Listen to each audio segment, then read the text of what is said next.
ఆ సంఘటనను ఆకాశంలో విహరిస్తున్న పక్షిరాజులు ప్రత్యక్షంగా చూశారు.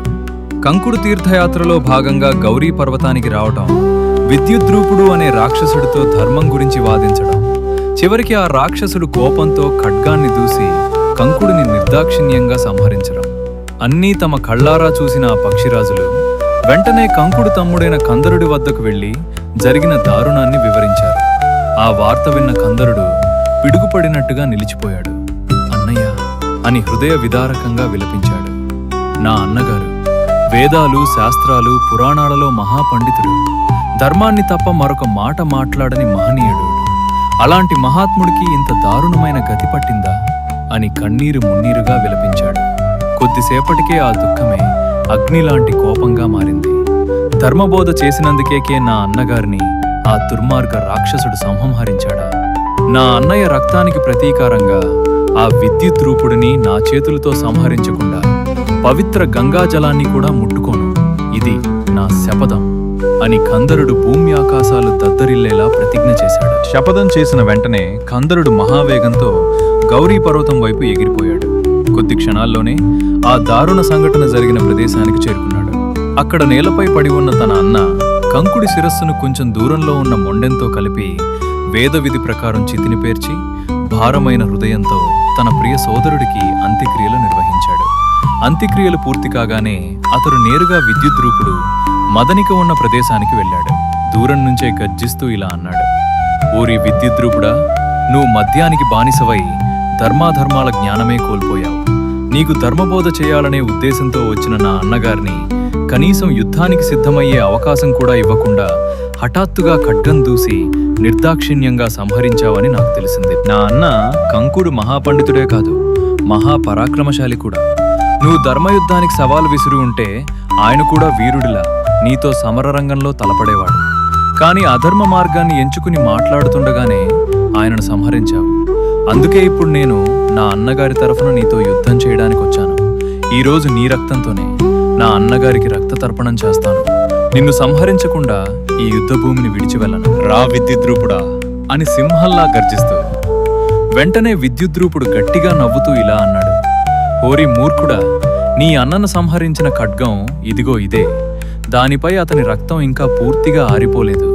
ఇప్పుడు అదే ఖడ్గంతో నిన్ను నరికి మీ ఇద్దరు సోదరులను యమలోకానికి పంపిస్తాను అని గర్జిస్తూ తన ఖడ్గాన్ని దూసి కందరుడిపై విరుచుకుపడ్డాడు. వెంటనే కందరుడు కూడా సింహంలా ఎదురుదూకాడు. క్షణాల్లోనే వారి మధ్య భీకర సమరం ప్రారంభమైంది. వివిధ దివ్యాయుధాలతో ఇద్దరూ ఒకరిపై ఒకరు విడుచుకుపడ్డారు. ఆ యుద్ధం ఎంత భయంకరంగా సాగిందంటే సమీపంలోని మహావృక్షాలను సైతం పీకి ఒకరిపై ఒకరు విసురుకుంటూ భూమి ఆకాశాలు దద్దరిల్లేలా పోరాడారు. చివరికి విద్యుద్రూపుడు తన సమస్త బలాన్ని కూడా తీసుకుని ఖడ్గాన్ని అత్యంత వేగంగా కందరుడిపై విసిరాడు. అయితే కందరుడు తన వజ్ర సమానమైన ముక్కుతో ఆ ఖడ్గాన్ని ఒక్క దెబ్బకే 2 ముక్కలుగా విరగగొట్టాడు. ఆ తర్వాత మెరుపు వేగంతో విద్యుద్రూపుడిపై పడి తన పదునైన గోళ్లతో అతన్ని చీల్చి చెండాడు. చివరికి ఆ దుర్మార్గ రాక్షసుడు ప్రాణాలు విడిచాడు. విద్యుద్రూపుడు నేలపై కుప్పకూలగానే కందరుడు అతని రక్తాన్ని తన దోసిట్లో నింపుకున్నాడు. ఆ తర్వాత ఆకాశం వైపు చూస్తూ కన్నీటి స్వరంతో ఇలా అన్నాడు: అన్నయ్య, నీకిచ్చిన మాట నిలబెట్టుకున్నాను. ఇదిగో ఈ దుర్మార్గుడి రక్తంతోనే నీకు రక్తతర్పణం చేస్తున్నాను. నీ ఆత్మకు శాంతి కలగాలి అని చెప్పి తన దోసిట్లో ఉన్న రక్తాన్ని ఆకాశం వైపు చిమ్మి తన అన్న కంకుడికి రక్తతర్పణం సమర్పించాడు. ఆ దారుణ సంఘటనను దూరం నుంచి వణుకుతూ చూస్తున్న మదనిక నెమ్మదిగా కందరుడి వద్దకు వచ్చింది. భయంతో చేతులు జోడించి కన్నీటి స్వరంతో ఇలా అంది: మహావీర, దయచేసి నన్ను సంహరించకండి. నేను ఈ దుర్మార్గ రాక్షసుడి భార్యను కాదు. నేను దేవేంద్రుని సభలో నర్తించే అప్సరస మేనక కుమార్తెను.